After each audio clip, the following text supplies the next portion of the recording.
चलो तो देखिएगा, एक ठोस है जो अर्धगोले के आकार का है और इस अर्धगोले पे एक अर्धगोले पर एक शंकु खड़ा है, जिसकी ऊंचाई कितनी है? जिसकी ऊंचाई उसकी त्रिज्या के बराबर है, यानी कि ये जो त्रिज्या है, त्रिज्या कितनी बेटा? त्रिज्या कितनी है? 2। नहीं, ये तो व्यास है। हाँ, 1। व्यास का आधा। Very good. व्यास का आधा क्या होता है? त्रिज्या। तो 2 का आधा 1, 2 का आधा हो गया 1, है ना। व्यास 2 है तो उसका आधा हो गया 1 और त्रिज्या हो गई 1। अब ये O से लेके A तक कितना है? 1 सेंटीमीटर। अब इतना ही ऊपर की तरफ है, 1 सेंटीमीटर ऊपर की तरफ, ये 1 सेंटीमीटर है ना। ये ऊपर की तरफ भी 1 सेंटीमीटर है, ये भी 1 सेंटीमीटर और ऊपर की तरफ भी 1 सेंटीमीटर है ना भैया।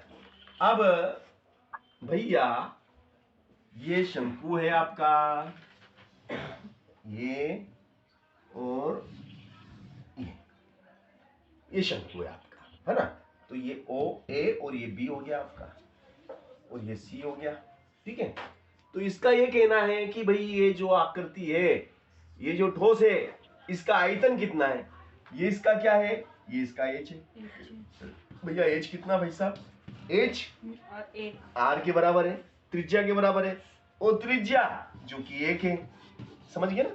तो H भी 1 है। तो शंकु की जो ऊंचाई है, यहां लिखा हुआ शंकु की ऊंचाई उसकी त्रिज्या R के बराबर है और R जो कि 1 है, तो भैया ऊंचाई भी 1 है। अब हमें इस जो वस्तु है, इस प्रकार का जो हमारे पास ठोस है, इसका आयतन हमें निकालना है। तो V बराबर क्या हो जाएगा भाई साहब? शंकु का आयतन प्लस अर्धगोले का आयतन। शंकु का आयतन, शंकु का आयतन यहां लिख देंगे अपन, शंकु का आयतन, शंकु का आयतन प्लस अर्धगोले का आयतन, है ना। दोनों को जोड़ लेंगे, अर्धगोले का आयतन, ठीक है ना भैया। तो बोलो तो भैया शंकु का आयतन बोलो। 1/3 पाई r स्क्वायर। 1/3 पाई r स्क्वायर h प्लस अर्धगोले का आयतन बोलिए 2/3 पाई r क्यूब। 2/3 पाई r क्यूब। भैया शंकु का आयतन ये और अर्धगोले का आयतन ये। अब हमें इसका उत्तर किस पदों में चाहिए? पाई के पदों में। तो पाई के पदों में चाहिए, पाई का मान नहीं रखना, जबकि हमको मालूम है पाई का मान 22/7 होता है, मगर उसने बोला नहीं पाई का मान तो रखो ही मत, पाई को तो पाई रहने दो। हाँ, नीचे और जगह है क्या इसमें? हाँ सर है। चलो तो V बराबर 1/3 पाई का पाई गुणा में R कितना बेटा?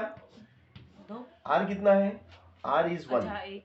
R is 1 square, H is 1 plus, तो प्लस, फिर 2/3 बोले पाई।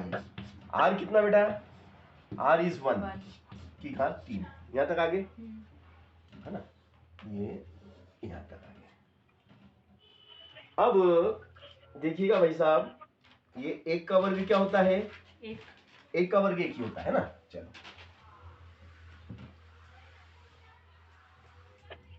V बराबर क्या?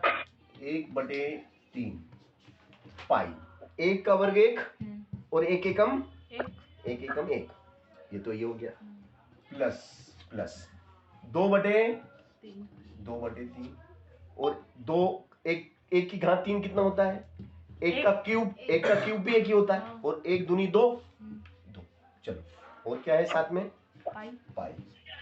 तो भैया मेरे 3 आपका लसा आ जाएगा, 3 से 3 कट गया तो क्या रह गया ऊपर? 1 पाई। 3 से फिर 3 कट गया, ऊपर कितना रह गया? 2 पाई। तो भैया कितना हो गया? 3 पाई, 2 पाई और 1 पाई, 3 पाई। नीचे कितना भैया? पाई। पाई से पाई खत्म, पाई से पाई क्या हो गया? है ना। तो भैया अब बोलो V बराबर कितना? पाई घन सेंटी। घन क्यों लिखेंगे बताओ? आयतन है, आयतन की इकाई घन होती है। तो V का मान आ गया, V इज इक्वल टू पाई घन सेंटीमीटर।